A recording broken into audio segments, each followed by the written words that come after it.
Hello a very welcome students. तो आइए अब आज हम लोग चलेंगे जो हमारा क्लास 9 चैप्टर 2 का जो मैं क्रैश कोर्स बता रहा था वीडियो आपको, उसके नेक्स्ट सेशन में चलते हैं। फर्स्ट मैंने आपको फोर्स के कुछ बेसिक्स टाइप्स के बारे में या फोर्स के कुछ बेसिक इफेक्ट के बारे में मैंने बताया आपको, जो कि आपका चैप्टर 8 से रिलेटेड था। मैंने आपको बताया था कि वो जो वीडियो है आपका वो चैप्टर 8 से रिलेटेड है। आपको चैप्टर 8 में वो सारा कुछ चीज़ पढ़ना था जो 9th में फिर से रिवाइज कराया गया था आपको। अब हम लोग चलेंगे हमारा जो उसके बाद मैंने बताया कि हमको इसमें लॉ ऑफ मोशन भी पढ़ना है, और मोशन का 3 लॉ होता है जो न्यूटन्स ने दिया था, क्योंकि न्यूटन्स ने ग्रेविटेशन का डिस्कवरी किया था। फोर्स का मोशन से रिलेटेड 3 लॉ दिया था। पहला लॉ जो है वो इनर्शिया के ऊपर है। इनर्शिया एक किसी भी सब्सटेंस का एक प्रॉपर्टी है, और वो ऐसा प्रॉपर्टी है कि वो उस बॉडी के अंदर किसी भी तरह के चेंज को होने से रोकता है। मतलब वो चेंज नहीं होना चाहता, वो चेंज होने से रेजिस्ट करता है। ठीक है, तो इनर्शिया 3 तरह का होगा, एक रेस्ट का इनर्शिया, एक मोशन का और एक डायरेक्शन का।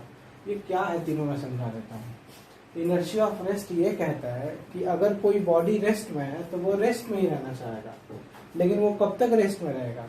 जब तक हम उस पर कोई एक्सटर्नल फोर्स या बाहर से कोई फोर्स अप्लाई ना कर दें।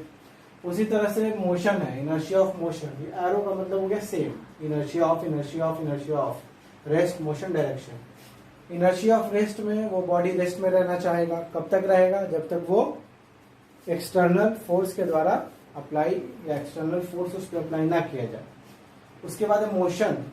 तो इनर्शिया ऑफ मोशन का मतलब कि कोई भी बॉडी अगर मोशन में है तो वो मोशन में ही रहना चाहेगा। इनर्शिया का मतलब भी क्या होता है कि वो चेंज नहीं करना चाहता है, यानी वो मोशन में है तो मोशन में ही रहना चाहता है। मोशन के चेंज को वो एक्सेप्ट नहीं करेगा, तो चेंज को रेजिस्ट करेगा, यहाँ पे रोकता है, चेंज नहीं होने देता है। तो यही कहना है आपका इनर्शिया ऑफ मोशन। तीसरा है आपका इनर्शिया ऑफ डायरेक्शन। कोई बॉडी अगर ईस्ट में जा रहा है, वेस्ट में जा रहा है, नॉर्थ में जा रहा है, साउथ में जा रहा है, तो जिस भी डायरेक्शन में जा रहा है वो उसी डायरेक्शन में जाना चाहेगा। ठीक है, इसको बोलते हैं क्या? Inertia of direction. यानी इनर्शिया ऑफ रेस्ट में वो बॉडी रेस्ट में है तो रेस्ट में ही रहना चाहेगा। इनर्शिया ऑफ मोशन में वो बॉडी मोशन में है तो मोशन में ही रहना चाहेगा। और इनर्शिया ऑफ डायरेक्शन में वो बॉडी जिस डायरेक्शन में है वो उसी डायरेक्शन में रहना चाहेगा। और वो कब तक रहेगा? जब तक उस बॉडी पे कोई एक्सटर्नल फोर्स या बाहरी से कोई फोर्स हम ना लगा दें। अब देखिए फर्स्ट लॉ ऑफ मोशन की जो बात करता हूं मैं, तो फर्स्ट लॉ ऑफ मोशन भी आपको यही कहता है कि अगर कोई बॉडी रेस्ट में, मोशन में है या किसी डायरेक्शन में जा रहा है तो वो तब तक अपना इनर्शिया चेंज नहीं करेगा जब तक कि उस पर एक्सटर्नल फोर्स का एप्लीकेशन या अप्लाई ना हो। तो ये था आपका इनर्शिया से रिलेटेड पहला लॉ ऑफ मोशन, जो इनर्शिया से रिलेटेड था। ठीक है, इनर्शिया के बाद मैं आपको बता दूं कि इनर्शिया से रिलेटेड आपको जो पढ़ना है फर्स्ट लॉ ऑफ मोशन में, वो यही 3 टाइप्स है। इसके बाद आपको चलना है सेकेंड लॉ ऑफ मोशन में। सेकेंड लॉ ऑफ मोशन जो है अब आपका वो एक फॉर्मूला है, force is equal to mass into acceleration. तो चलिए हम लोग इसी वीडियोस में जो है अपना सेकेंड लॉ ऑफ मोशन को देखते हैं। आइए बच्चों, तो हम लोग चलते हैं। अब हम लोग आगे जो है हमारा सेकेंड लॉ ऑफ मोशन, जैसे कि मैंने बोला आपको अभी कि हम सेकेंड लॉ ऑफ मोशन के ऊपर बात करेंगे। तो हमारा सेकेंड लॉ ऑफ मोशन क्या करता है? सेकेंड लॉ ऑफ हमारा मोशन कहता है कि किसी भी बॉडी का जो एक्सेलरेशन है वो उसके मास के इनवर्सली प्रोपोर्शनल होगा। अगर मास ज्यादा हो जाएगा तो एक्सेलरेशन तो बहुत कम हो जाएगा, और फोर्स के डायरेक्टली प्रोपोर्शनल होगा। जितना फोर्स उतना एक्सेलरेशन, और जितना ज्यादा मास उतना कम एक्सेलरेशन। यानी एक्सेलरेशन मास के इनवर्सली प्रोपोर्शनल और फोर्स के डायरेक्टली प्रोपोर्शनल। तो ये आपका स्टेटमेंट कहता है सेकेंड लॉ ऑफ मोशन का। तो इन दोनों इक्वेशन से हम लोग एक्सेलरेशन का एक इक्वेशन लेके आए नया, F/m, इसका F और इसका 1/m। तो acceleration acceleration directly proportional F/m, force by mass. Force को एक तरफ रहने दिए, मास और एक्सेलरेशन को मल्टीप्लाई कर दिए, यानी force directly proportional to mass into acceleration. यानी मास बढ़ेगा तो भी फोर्स बढ़ेगा और एक्सेलरेशन बढ़ेगा तो भी फोर्स बढ़ेगा।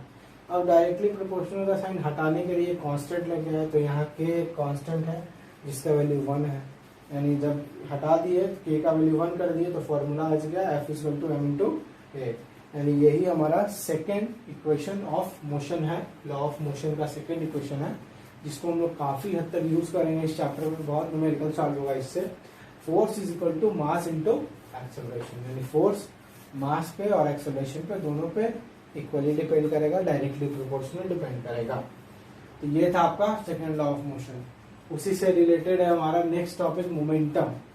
मोमेंटम के बाद इम्पल्सिव मोमेंटम है जो पढ़ना है, यानी इसका हो गया P is equal to m into V, mass into velocity. अब जब इसका कैलकुलेट करेंगे तो जैसा कि हम बताएं, ये P is equal to m into V, mass into velocity है जो आपका वो फॉर्मूला है मोमेंटम का। जब इसको कैलकुलेट करेंगे तो चेंज इन मोमेंटम फोर्स से कैसे रिलेटेड होगा, तो चेंज इन मोमेंटम फोर्स से कुछ इस तरह से रिलेटेड होगा कि force is equal to rate of change of momentum of the body. मतलब जितना फोर्स लगाएंगे बॉडी का मोमेंटम उतना चेंज करेगा, जितना कम फोर्स लगाएंगे उतना कम चेंज करेगा, और जितना ज़्यादा फोर्स लगाएंगे उतना ज़्यादा चेंज करेगा। तो इस तरह से rate of change of momentum होता है किसी भी बॉडी का। इसके बाद मैं आपको बता दूं इम्पल्स, ठीक है, इसी में मैं आपको बता देता हूँ। इम्पल्स का फॉर्मूला होता है फोर्स इंटू टाइम।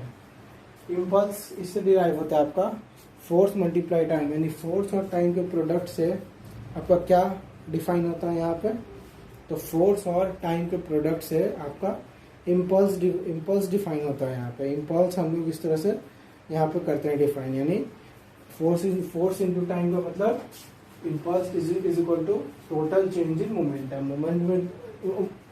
मोमेंटम में जितना चेंज हुआ आपका उससे आपको डिफाइन करेगा इम्पल्सिव ऑफ अ फोर्स, जिसको इम्पल्स बोलते हैं, ठीक है। ग्रेविटेशनल फोर्स जो कि आपको पढ़ना है बहुत डिटेल्स में अच्छे तरीके से। तो इसके बाद हम लोग इसी में क्या करते हैं कि Newton's third law of motion इसी में हम लोग देखते हैं। चलिए तो हम लोग देखते हैं हमारा जो लास्ट है इस टॉपिक का, चैप्टर का जो लास्ट क्रैश कोर्स पार्ट है वो है आपका, यही है लास्ट टॉपिक है इस चैप्टर का आपका, Newton's third law of motion. तो देखिए क्या है Newton's third law of motion, क्या करता है, तो sum of final momentum is equal to sum of initial momentum. किसी भी बॉडी का जो फाइनल मोमेंटम, जैसे यहाँ पे दो बॉडी है, ठीक है, दोनों बॉडी का इनिशियल वेलोसिटी अपना अलग होगा और दोनों बॉडी का फाइनल वेलोसिटी अपना अलग होगा। तो मोमेंटम जो निकालेंगे दोनों बॉडी का फाइनल वेलोसिटी से ये होगा सम ऑफ फाइनल मोमेंटम। मास 1 पे फाइनल वेलोसिटी v1 होगा, मास 2 का फाइनल वेलोसिटी v2 होगा। तो फाइनल मोमेंटम का सम ये हो गया, तो इक्वल होगा इनिशियल मोमेंटम, यानी जो आपका पहले मोमेंटम होगा वही बाद में मोमेंटम होगा। और ये दोनों मोमेंटम जो है वो चेंज होता है आपका कॉलिजन के दौरान। कॉलिजन का मतलब ये मैं आपको बताऊंगा वीडियोस में कि जब दो बॉडीज आपस में टकराते हैं, जब क्लास 2 का सॉरी चैप्टर 2 का आपका जो वीडियोस बनेगा टॉपिक वाइज, हर एक टॉपिक को एक्सप्लेन करूंगा मैं उसमें, ठीक है।